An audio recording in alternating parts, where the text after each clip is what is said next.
Après sa visite historique au Vietnam et le sommet du G20 en Inde, le président américain Joe Biden échangera à nouveau avec les dirigeants du monde, cette fois à l'Assemblée générale des Nations unies à New York.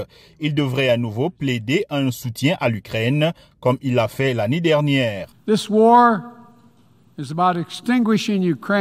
Cette guerre vise à supprimer purement et simplement le droit de l'Ukraine à exister en tant qu'État, ainsi que le droit de l'Ukraine à exister en tant que peuple.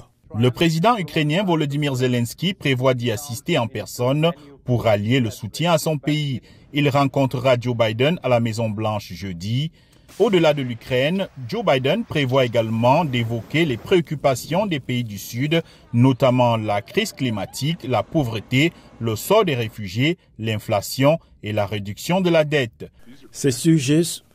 Ces sujets sont liés parce que la guerre, l'invasion brutale de l'Ukraine par la Russie a eu des répercussions sur la sécurité alimentaire, la sécurité énergétique et d'autres formes de préjudice pour les pays du monde entier.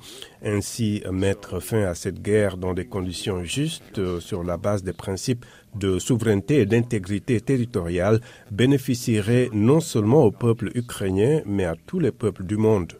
Pour ne pas être supplanté par le dirigeant chinois Xi Jinping, qui a rencontré les dirigeants d'Asie centrale plus tôt cette année, M. Biden devrait également rencontrer les dirigeants du Kazakhstan, du Kyrgyzstan, du Tadjikistan, du Turkménistan et de l'Ouzbékistan. Nous ne considérons pas cela comme une concurrence pour l'influence de la Chine auprès de ces pays. Nous considérons que cela s'appuie sur une relation que nous entretenons déjà. Joe Biden tiendra des réunions bilatérales en marge de l'Assemblée générale de l'ONU, notamment avec le prochain président du G20, le président brésilien Lula da Silva, et avec le premier ministre israélien Benjamin Netanyahou. Les États-Unis ont exprimé leur désapprobation à l'égard de la ligne dure du gouvernement Netanyahou, notamment de son projet de réforme judiciaire qui, selon les critiques, constitue un danger pour la démocratie israélienne.